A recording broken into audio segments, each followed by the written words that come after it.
Hi guys, मेरा नाम है निखिल प्रकाश और वेलकम टू द वीडियो। मैं एक मेडिसिन का स्टूडेंट हूँ जो अभी मनीला में फ़िलीपींस में पढ़ रहा हूँ और मैं इंटर्नशिप कर रहा हूँ अपनी।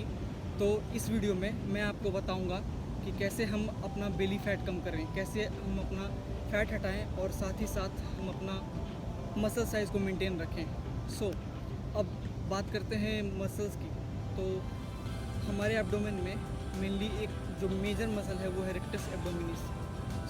रेक्टस एब्डोमिनिस होता सबके पास है, लेकिन वो एक फ़ैट की लेयर से ढक जाता है जिसको आप एब्स बोलते हैं। तो वो एक फ़ैट की लेयर से ढक जाता है। तो जैसे ही आपका बॉडी फैट परसेंटेज 13 से कम होगा तो वो ऑटोमेटिकली विजिबल हो जाते हैं।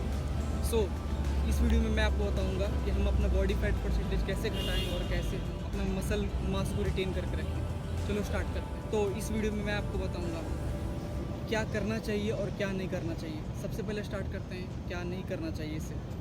पहला पॉइंट, आपने अक्सर देखा होगा कि लोग जिम जाते हैं, जिम में जाके एब्स की एक्सरसाइज करते रहते हैं, क्रंचेस करते रहते हैं और फिर भी 1 साल बाद भी उस इंसान को देखो तो उसका पेट कम नहीं होता। वो इसलिए इवन आप अगर डेली 100 क्रंचेस कर रहे हो 10 साल के लिए भी आपका फैट नहीं जाएगा, आपके एब्स नहीं दिखेंगे। Abs are made in kitchen guys. Abs nutrition से हो आते हैं। उस पर जो फैट लेयर जो है ऊपर में वो अगर हटेगा तभी एब्स दिखेंगे, नहीं तो एब्स नहीं दिखेंगे आप कितनी भी एक्सरसाइज कर लो। सेकंड मिस्टेक लोग ये करते हैं कि लोग स्पॉट रिडक्शन में बिलीव करते हैं। मैं सोचूं कि मैं यहाँ पे अगर मैं सोचूं कि मैं यहाँ का एक्सरसाइज मैं इसको ज़्यादा बार मूव करूँ और ये यहाँ से फैट हट जाए, ऐसा नहीं होता guys. Spot reduction is a myth. Spot reduction कभी नहीं होता बॉडी में। बॉडी फैट परसेंटेज कम करना पड़ेगा in order to get abs. Okay, आपको बॉडी फैट परसेंटेज कम करने के लिए आपके न्यूट्रिशन पे ध्यान देना पड़ेगा।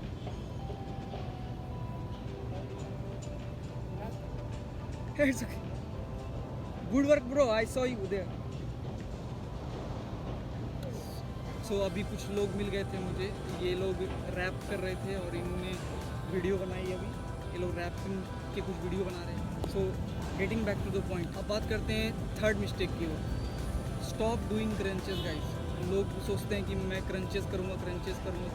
Crunches are very overrated when it comes to abs exercise. आप उससे बहुत अच्छे एक्सरसाइज हैं जो कर सकते हो क्रंचेस की जगह, जैसे कि leg raises, toes to bar, around the world. ये सब एक्सरसाइजेज आप करो, आपको ज़्यादा इफेक्टिव रिजल्ट्स मिलेंगे रेदर देन जस्ट डूइंग। आते हैं फोर्थ मिस्टेक की ओर। अब फोर्थ मिस्टेक लोग ये करते हैं कि जब भी उनको फैट लॉस करना होता है तो वो कार्डियो करना स्टार्ट करते हैं और अपने रूटीन से स्ट्रेंथ ट्रेनिंग हटा देते हैं। ऐसा बिल्कुल नहीं करो गाइस। लोगों को लगता है कि जब वो वेट लूज़ कर रहे हैं डूइंग कार्डियो तो बस फैट जा रहा है, लेकिन ऐसा नहीं होता। आपका बॉडी फैट के साथ मसल लॉस भी होता है और साथ में वाटर लॉस भी होता है जो आपका मसल रिटेन करके रखे रहता है। प्लीज़ ट्रेनिंग प्रोग्राम को चेंज मत करो, आप स्ट्रेंथ ट्रेनिंग ही करो। ओके, क्योंकि स्ट्रेंथ ट्रेनिंग करने से आपका मसल कंजर्व रहेगा, जो भी मसल आपका है। और हम जिम वाले लोग जो होते हैं हमें मसल से बहुत प्यार है, तो हम कभी नहीं चाहेंगे कि हमारा मसल लॉस हो। इसलिए सिर्फ कार्डियो मत करो, स्ट्रेंथ ट्रेनिंग करो। और जब आप लिफ्ट करते हो स्ट्रेंथ ट्रेनिंग के लिए तभी भी आप कैलोरी बर्न कर रहे हो। बस आप कार्डियो पे कैलोरी बर्न नहीं करते हो, आप तब भी कैलोरी बर्न कर रहे हो जब एक डंबल को आप लिफ्ट कर रहे हो शोल्डर प्रेस के लिए, या फिर आप एक ट्राइसेप्स पुश डाउन कर रहे हो। फिफ्थ मिस्टेक लोग ये करते हैं कि अपना बॉडी वेट को ड्रेस्टिकली डिक्रीज़ करते हैं। 1 पाउंड टू 2 पाउंड एक वीक में बॉडी वेट डिक्रीज़ करना हेल्दी माना जाता है।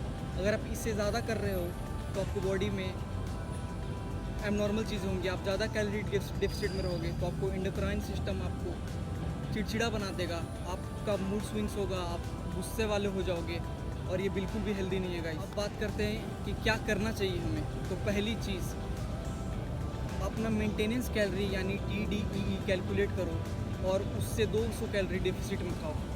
सबसे बेसिक चीज़, आप जब तक कैलोरी डेफिसिट में नहीं रहोगे आपका फैट नहीं घटेगा। उसके बाद अभी आप 3500 कैलोरी खाते हो, आपका बॉडी 1 पाउंड वेट गेन करता है। उसी तरह अगर आप 3500 कैलोरी डेफिसिट में जब जाओगे तो आपका बॉडी 1 पाउंड बॉडी वेट को घटाएगा।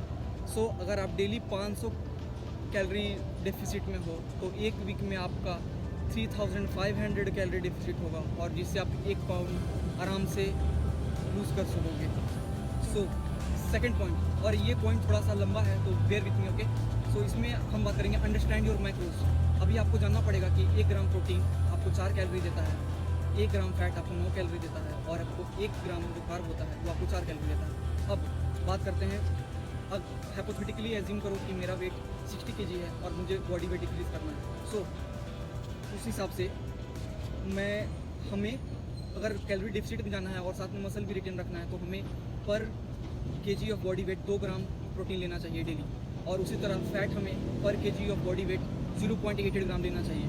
सो उस हिसाब से अगर मैं कैलकुलेट करूँ तो मुझे डेली 120 60 × 2 = 120 ग्राम प्रोटीन लेना चाहिए, और 60 × 0.88 = 52.8 ग्राम मुझे डेली फैट लेना चाहिए। और रेस्ट जो भी बच रहा है आपका कैलोरी मेंटेनेंस कैलोरी कैलकुलेट करके 200 डेफिसिट में, उसको आप कार्ब से भर सकते हो।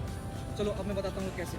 अब मेरा मेंटेनेंस कैलोरी मान लो कि 2700 है, और मैं 2500 200 कैलोरी डेफिसिट में खाना चाहता हूँ, यानी 2500। अब मैंने डेली 120 ग्राम प्रोटीन खाया, तो उससे मुझे मिल गए 120 × 4 = 480 कैलोरीज। अब बात करते हैं फ़ैट की। तो फैट में डेली मुझे अगर 0.88 ग्राम खाना है पर केजी ऑफ बॉडी वेट, तो 60 × 0.88 = ऑलमोस्ट हो गया 52.8 ग्राम। अब बाकी जो भी बच रहा है उसको हम कार्ब से भर देंगे। अब कैसे कैलकुलेट करेंगे कितना कार्ब खाना है? So my maintenance calorie and my goal calorie is 2500, उसमें से 480 कैलोरी मुझे प्रोटीन से मिल गया, 475 मुझे मिल गया फैट से, और उसको माइनस कर दो 2500 से, तो मुझे 1545 कैलोरी लेना होगा कार्ब से।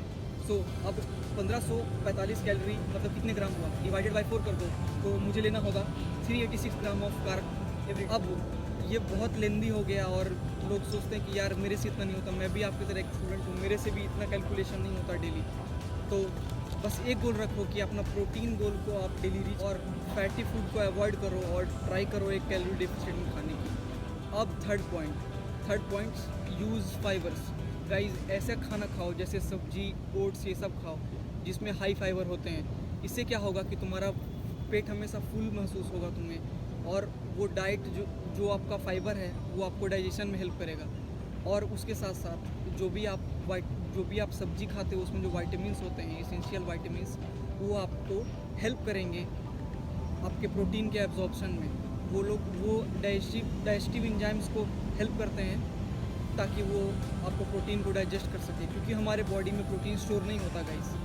कार्ब्स ग्लाइकोजन के फॉर्म में हो जाता है और फैट स्टोर हो जाता है, लेकिन प्रोटीन स्टोर नहीं होता। Point number 4, don't change your training plan. अगर आप एक स्ट्रेंथ ट्रेनिंग की तरफ हो तो स्ट्रेंथ ट्रेनिंग ही करो। जैसे मैंने पहले बोला, अपना सिर्फ कार्डियो की तरफ मत जाओ, आप मसल लूज़ करोगे, आपको लगेगा कि आप बस फैट लूज़ कर रहे हो, लेकिन आप मसल भी लूज़ करोगे साथ में, जो कि हेल्दी नहीं। अब 5th पॉइंट, इंक्लूड कार्डियो। अपने जो भी स्ट्रेंथ ट्रेनिंग कर रहे हो उसमें कार्डियो इंक्लूड करो, ताकि आप अगर 100 कैलोरी बर्न कर रहे हो तो वो आप 100 कैलोरी खा सको, ताकि आपको क्रेविंग ना हो खाने की, और आपका एंडोक्राइन सिस्टम हेल्दी रहे।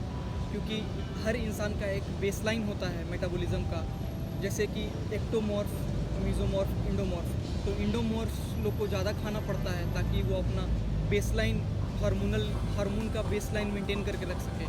सो कोशिश करो कि कार्डियो इंक्लूड करो अपने स्ट्रेंथ ट्रेनिंग। अब गाइस 6th पॉइंट है इंटरमिटेंट फास्टिंग। आप अपने डेली स्केड्यूल में इंटरमिटेंट फास्टिंग डालो।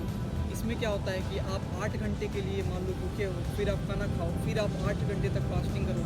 ऐसा करने से आपका इंसुलिन सेंसिटिविटी बढ़ेगा, और जिससे आपका बॉडी कम इंसुलिन में भी ग्लूकोज को यूज़ कर पाएगा।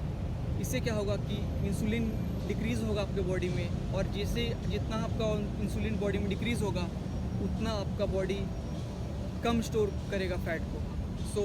और ये आपको टाइप 2 डायबिटीज़ मेलाइटिस से भी बचाएगा और आपको हेल्दी रखेगा। और आपका अब आता है 7th point, increase your caffeine intake. Guys अपना कैफ़ीन इंटेक को बढ़ाओ। कैफ़ीन जो आपका होता है वो आपको आपके एपेटाइट को सप्रेस करने में हेल्प करता है, और आपको हमेशा फुलनेस का महसूस होगा, जिससे आपको भूख कम लगेगी। अगर आप 2 मील के बीच में अगर आपको क्रेविंग हो रही है ज़्यादा कि मुझे हाँ खाना है, तो आप एक कॉफ़ी बना के पी लो। इसमें आपको कैलोरीज नहीं मिलती और आपको इससे क्या होगा कि आपका भूख मर जाएगा। सो ये आपको हेल्प करेगा डाइटिंग करने में। अगर आपके बॉडी में कैफीन अच्छे लेवल पे है तो आपको ये डॉर्म से बचाएगा, that is delayed onset muscle soreness. तो आपका बॉडी भी हेल्दी रहेगा और आपको अच्छा फील होगा, आपको सोरनेस फील नहीं होगी। अब आपका आता है 8 पॉइंट आपका टेक एल कार्निटिन। अब बोलोगे यार ये सप्लीमेंट्स बोलने लगे आप, तो ये गलत बात है। सो गाइस, एल कार्निटिन के बहुत सारे नेचुरल सोर्स हैं। मैं आपको बेस्ट प्रीफर करूँगा आप पाइनएप्पल जूस पियो। पाइनएप्पल जूस में नेचुरली एल कार्निटिन होता है, जो आपके कार्निटिन शटल सिस्टम को एक्टिवेट करता है, जो आपके लॉन्ग चेन फैटी एसिड्स को आपके माइटोकॉन्ड्रिया में ट्रांसफ़र करता है और उसको बर्न करता है, जिससे आप ग्लूकोनियोजेनेसिस के प्रोसेस के थ्रू अपनी फ़ैट को यूज़ करके एनर्जी बनाते हो और आपका फ़ैट भी कम हो रहा है और साथ में आपको एनर्जी भी मिलता है। 9th, तो आपको अब क्या करना है 9th में, आपको क्रेटीन इंटेक को थोड़ा बढ़ाना है। अब बोलोगे कि क्रेटीन तो मैं नहीं लेना चाहता, मैं सप्लीमेंट गाइस, नेचुरल सोर्स है क्रेटीन का। बेस्ट सोर्स मैं आपको बोलूँगा फ़िश खाओ और आपको चिकन ब्रेस्ट खाओ। ये दोनों में हाई अमाउंट ऑफ क्रेटीन होता है जो आपको नेचुरली मिल सकता है और ये क्रेटीन आपको हार्म नहीं करेगा। फैट लॉस करते हो उसके साथ, उसके दौरान आपका मसल भी थोड़ा जाता है। सो क्रेटीन आपके मसल लॉस को रिड्यूस करने में हेल्प करता है जब आप कटिंग कर रहे हो। अभी भी बहुत कुछ है बताने को, लेकिन मैं वीडियो को ज़्यादा लंबा नहीं करना चाहता। अगर आपको कुछ भी जानना है फिटनेस के बारे में तो आप कमेंट सेक्शन में बोलना, मैं रिप्लाई करूँगा और उस पर एक वीडियो बनाने की कोशिश करूँगा। सो गाइज, आप लोग का लाइक और सब्सक्राइब भी मुझे मोटिवेट करता है और वीडियोज़ बनाने के लिए। So make sure to do that. मैं मिलता हूँ आपको अगली वीडियो में।